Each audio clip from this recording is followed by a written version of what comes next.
Ladies and gentlemen, welcome to Let's Play Planar Conquest, aka Worlds of Magic.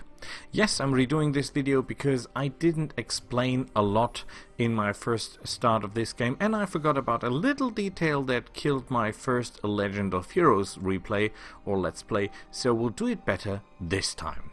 This is a 4X game like Masters of Magic, a little bit like Civilization, although the war system or fighting system is clearly better.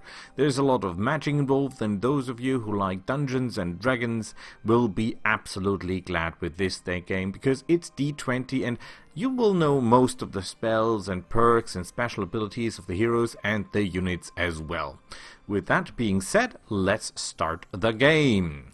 We'll make a new game, and one thing I should mention about all these shards or planes is that they are connected to each other via portals. However, there is the ability to travel between these planes with a spell or with a special ability or called discipline that we will come later on. Basically, what you should keep in mind that each faction starts on a special plane if you select that faction or race. So for example, Grey Elves will always or most always start in Paradise, while for example they will not likely to be started Earth or Fire because that is not their home plane. As you can see, they all have different bonuses to production, gold and food. And the good thing here is that Grey Elves mainly need food to maintain their army, so they're paying them in food, not in coin most of the time. So that is very good for army production here and upkeep. About the land coverage, if you do this to 90% or if you just take one big Pangea, you will never need any ships or really flying units unless you're going to the plane of air, but that's a different story. So the reason I'm taking this island stuff is that we see more variety in troops and transport and mobility. About the opponents, we'll take as many opponents as we can get, and we'll playing the difficulty as high as possible, the world size as high as possible. We'll leave the fast movement off because we want to travel at normal speeds. Game speed will be normal, and the spell of domination will be put off because we're playing the highest possible difficulty. That means the computer can pull a fast one if he so desires, and that means he can end the game whenever he likes or whenever it pleases him just by casting the spell, which he can get pretty fast off if we're playing at highest difficulty possible. We'll take the maximum number counters of events or features. Why? Because more experience, more stuff to talk, more stuff to do. Countless neutral because I like raiding cities and some of them might be even useful to us, although we'll destroy most cities if they're not of our own race. That has nothing to do with racist, but actually it does. Races do not do well with each other in most of the cases. There's some races like the insects that work with all other races more or less with a penalty of 20%. But there are some races that have a penalty of 40% to happiness when they have to get along with each other. So this is not a multi-culti, you know what, this society. We'll keep the resources as frequent, otherwise we'll be drowned in resources. There will be plenty of resources with frequent, trust me, more than most can handle, almost they need. About the races, what I should mention is that all of these races have a vastly different playstyle. For example, Unhold never have any kind of payment for their troops when it comes to gold. They just work for the undead or unhallowed because they are undead. However, that means that, for example, taking normal lords with your undead units might lead to some problems, I would say. So I would not say that you should take the Unhallowed if you want to play hero heavy. On the other hand, there are some undead heroes. Furthermore, if you are fighting undead and you have enchanted your units with the spell of unholy energy to do extra damage, you will be actually healing those guys. So please keep that in mind. The insect guys, they're referred as Clactons in the Masters of Magic game, but actually they're no now called differently in this game. There are a lot of similarities between the two games, but there are also some differences, but we'll come back to this later. These guys can actually build a lot of stuff very, very fast, as to be expected, and they even have a flying unit that you can get relatively easy or early, which is nice. Bringing us to flying, the Draconians, all their units can fly. The problem with most flying units is that if they are not ranged fighters, they will land to attack someone. But, as one of the viewers have pointed out so rightly, you produce attacks of opportunity if someone passes out of your range.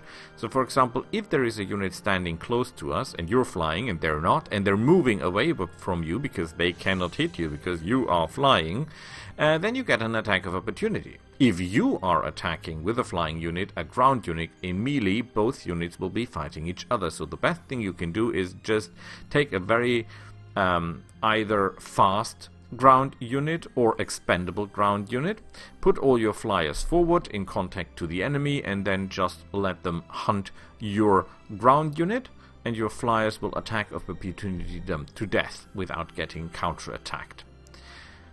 The Draconians have some ranged fighters, but they're sadly not very good. Dark Elf, very, very expensive, very special, produce a lot of energy or power. Power is not mana. Please don't mix up those two. Power can be mana, but it don't have to be. You can put power into 3 different forces. One of them is mana, one of them is spell power, and one of them is research. So these guys can research or produce mana, or can increase your sorceress power enormously. However, their units are not all to your they're not to my liking in all cases, because some of them are really, really, really useless, and they're kind of spidery. Well, you see it with a sign. The Orcs, producing fast, their units are simple and solid. However, they have no ranged units of any kind, and there are a lot of creatures that are flying here, so you will need some ranged units to take care of them. Yes, there are spells to get the enemy down, and yes, the Orcs have units that are equipped with not long-ranged weapons, but for example, spears that can pike in the air and so hit flying units, although they get a debuff at hitting them, but they can theoretically do that. The Highmen, well, they're humans basically, good ranged fighters, good cavalry, good close combat forces, and all that. However, they don't have anything really special. The Dwarves can build, well, the Myrmidons, by the way, they're normal, or most of the normal unit can build roads. They're some kind of legionary. I think they're all even called legionaries, which is pretty fine. In comparison to the dark grey elves, who cannot build any roads, although they can use them, they cannot build them. The Dwarves are sturdy as you would expect them. However, too slow for my liking. The Grey Elves are my favorite for a number of reasons. First of all, their population produces power as well as not as well, but as the Dark Elves do, and as the Draconians do, but they're not producing that much power. So for example, the Dark Elves produce 1 power per citizen, and the Grey Elves produce 0.5 power per citizen. But at least they are producing power, and they're breeding a little bit faster than the Dark Elves, so that is good. The real reason why the Grey Elves shine is that for one, their units use food as upkeep, and you can produce a lot of food with those guys because they're getting bonus fruit from forests, which they normally have a lot when they're starting at the Plane of Paradise. And they have a lot of units that are extremely useful right from the start. Their starting unit is Longbowmen. Beautiful. And their second units are druids that can heal, and that is extremely important because you're not regenerating a lot of health while running around. Trust me, so heal will be absolutely golden. And they can build pathfinders, which will enable the entire army, no matter what it's composed of, to travel above any terrain with just 1 movement point. Isn't that beautiful? So, the Grey Elves can build nearly all buildings, which is important. For example, the Orcs can't. The Orcs cannot build a lot of buildings. The Grey Elves can build most of the buildings. So there are a lot of good reasons for the Elves, Grey Elves, and there are not that many reasons against them. Yes, they don't repopulate as fast as others, but on the other hand, though, their units might be frail, but normally the enemy doesn't get so close to you if you do it right, and they can heal, which others cannot. And if I have to choose between units that cannot take a lot of damage but can heal themselves, and units that can take a lot of damage but cannot heal themselves, I take the units that can heal themselves. So that's the reason we take the Grey Elves. Good ranged fighters, good number of buildings they can build, additional power from population, good starting area, because Paradise is always a good starting area, and they can heal and cast Acid Arrow and Stone Skin with their second unit, the Druids, and that is just, boy, is that good. We create our own Lord, of course. We take an obvious picture and a more obvious name. Now comes something very important, the magic circles and the disciplines, which what I didn't mention in my last recording is the fact that this is not final. You can get disciplines in the game. If you, for example, win a fight at a druid circle, there is the chance that you get one of those disciplines for free. You just get it. So, for example, Mentor is something that gives you a hero when you start. You should take that, because getting that later does not necessarily mean that you get a hero. And the number of heroes, by the way, is limited. There is not an infinite number of randomly generated heroes. There is a limited number of heroes. And if all the heroes are used up, you're not getting anyone. Yes, there are a lot of heroes. Yes, but they are limited. So, we want to take that. Now, we want to take Mystic, so that we get on even levels with the Grey Elves when it comes to population power creation, and we want to get to Merchant, because money rules the day. Recruiting heroes costs money, and not little. Heroes normally cost upkeep, and not little. Items cost money when you buy them. And it's good for trade with other lords, and money is simply very important, like in most games. So we take that. What do we not take? What we should take is Warlord, because when your units level up, and they become enormously more powerful when they level up. So it's not just getting one life point and that's it. They're getting a lot of bonuses here. So 2 more levels than others in the end can make a big difference. However, as there is the chance that we can get that later on, we're not taking that. And that's the reason we're taking all the others disciplines, and we're not taking them because we can get them later on. For example, Gate Master is 1 point, and you can use any node to travel to another plane. As we're playing with all planes active, this is actually quite important and makes your army mobile as hell. The mastery disciplines here normally cannot be gained through druid circles, unless you have 9 tiers in that magic circle, because that is the requirement for those.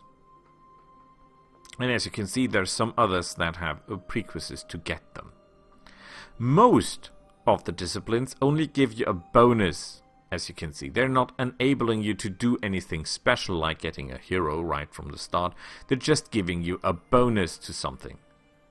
There is the Cartographer, which is not a bonus in terms of percent, but simply the ability to see the entire map, or Planar, so that you can see all the planes, which is nice, but, well, you'll learn that through scouting. And what does it help you to know? That there is a wonderful treasure chest on the plane of fire when you're sitting and starting on the plane of paradise. It's nice to know, but it's not really that important in the beginning. As you can see here, 50% bonus to research, 50% or 20% reduced cost. Yes, that's all nice, but it's not giving you a real ability that others don't have. It just gives you a bonus in percentage that you can get from other stuff as well. And that brings us to the negative stuff. Never take a Scandic, because this will stop you from buying most items or even heroes or troops in the inns. The inn is a terrain feature where you can buy stuff. An inn, a tavern. And most of the stuff costs more than 1,000 gold. So if you've got this one here, you will never be able to build or buy, better so to say, any useful stuff.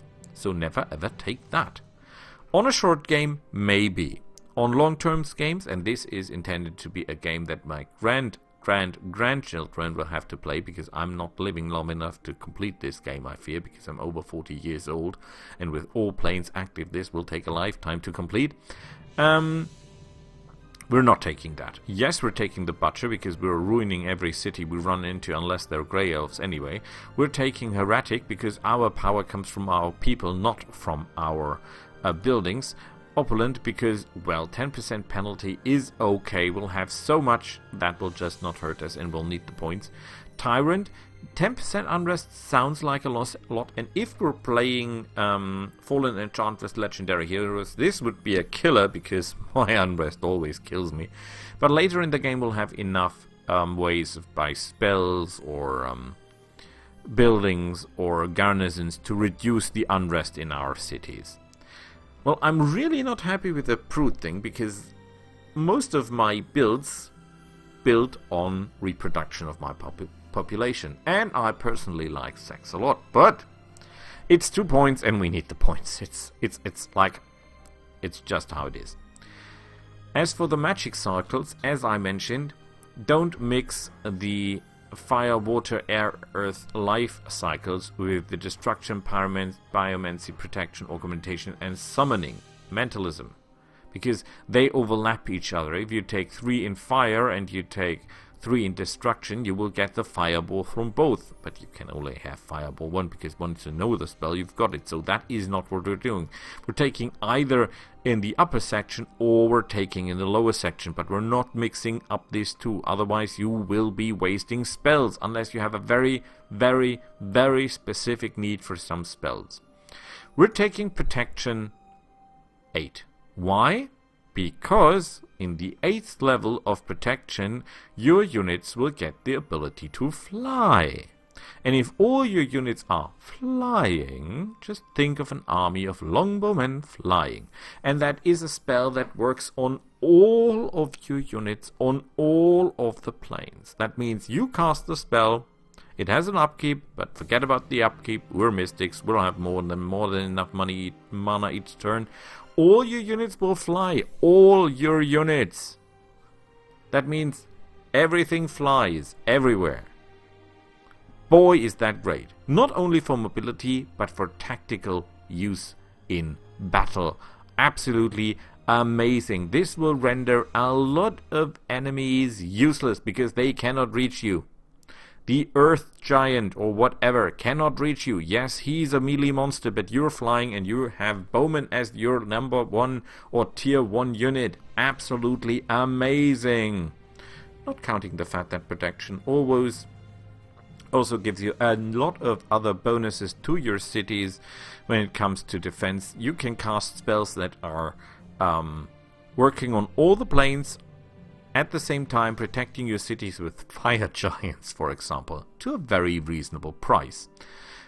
And we're taking augmentation 7. Why? Because in the 7th circle of augmentation you will get +1 movement to all your units. Again, all units on all planes. Just let that sink. And you get a spell, I think it's fire weapon for all your units. Absolutely amazing. Great. Trust me. This to 8, this to 7, don't do it any other way. Otherwise you will either lose the ability to fly for all your units on all your maps or your planes, or you will lose the ability +1 movement to all of your units on all in your planes. And as your normal movement is 2, this increases the movement of all units by 50%, sir. Amazing. What is the other benefit of protection and augmentation? Well, of course, it is that your units will never resist. Yes, you can go for destruction. Yes, you can go for biomancy. But honestly, if you're casting on the enemy, you're risking, for one, that the enemy is simply immune to your spell, and you're risking that he is resisting the spell. Your own units will never resist, and your own units will always welcome the spell you cast on them. So that is just great. Augmentation and protection will give you all you need in terms of magic to make your units absolutely unstoppable, and that is something you can rely on. You cannot rely on your spells working on the enemy because there are too many enemies who are immune, who are resistant to your spells. Your own units never ever will. Don't forget, this is D&D. They're fire giants, frost giants, dragons, whatever the stuff, and they will love of your spells. They will not even blink when you casted them. Your own units will always welcome and will always take full usage of the spell. Is there a way to get other magic cycles? Yes, there is. As there are ways to get new disciplines, there are also ways to get these magic circles. For example, there are buildings, there is the chance that you get 1 bonus point to life circles or magic circles. The point is, there, as you can see, there are a lot of circles, and there is no guarantee that you will get the +1 augmentation that takes you from 6 to 7, and you need 7 to get the +1 movement, so we're not taking any chances here. I don't want to end up with taking out 5 druid circles and getting 5 points in biomancy and not the needed point for tier 7 augmentation. So we take protection 8 and augmentation 7 to get the guaranteed +1 movement and flying to all of our units in the end game. That's the reason we do it this way. We might get other circles and we will use them well, but we need absolutely those 2 to start with. Now, why do I take Mentor? Because that is the only discipline that will not help you when you get it later in the game, because you get the hero to start, and the hero in the start can be killing because they cost upkeep, and if you got the wrong hero and he's too costly, he will ruin your economy or your mana for that reason, because there are also heroes that cost mana upkeep. Some cost money, some cost mana. I think none of them cost food, sadly, because that is something you could pay more easily. But we're taking Prude to get a hero, so that's how we do it. As it comes for the spells, as we've taken so many points in augmentation and protection, we're getting all the starting spells. The most important spell is Slave Works. Why? Because you can build stuff that normal, even the insects will take 10 turns to build. You can build in, well, in matters of emergency in 1 turn, but in normal terms in 3 or 4 turns. How that works, you will see.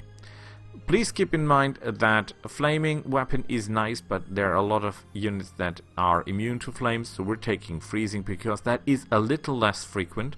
We're not taking acid weapon because we have the druids that can cast acid damage. And as it comes, we have blast weapon, we have unholy weapon, we have water walk, fertile, so that is all very, very good for us. This is augmentation is just king. Just keep in mind that if you're not playing with this, what I'm giving you, please keep in mind that Slave Works is a very, very nice spell to use. As it comes for protection, we're taking all of the starting spells in tier 1 because we get them no matter what we do, and we take Stone Form because that is a wonderful spell for a hero because it's immune to mind, death effect and critical hits, gaze attacks and positive negative energy, because that tends to kill heroes from time to time more often than not. They cannot be raised from the dead. I give it that as a point that is pretty bad for a hero, but well, there is some cost always attached to it. And we're taking a life ward because bonus to saves, bonus to armor class, and, well, positive energy resistance. I don't hope we get whacked by angels, but it will be useful in the end. With that being said, yes, we'll not be casting a lot of spells in the beginning, except for Slave's Work, because we'll need our mana for Slave Work, but we can, in terms of need or times of need, we can buff our units with augmentation and protection beyond everything else. We can really make those guys durable if we need to. With that being said, we'll see each other in the game. If you have any questions, don't hesitate to ask. I will do my best to answer your question. I will work on myself for better recordings in the future, and I thank you for your answers and questions. See you all next time. Bye.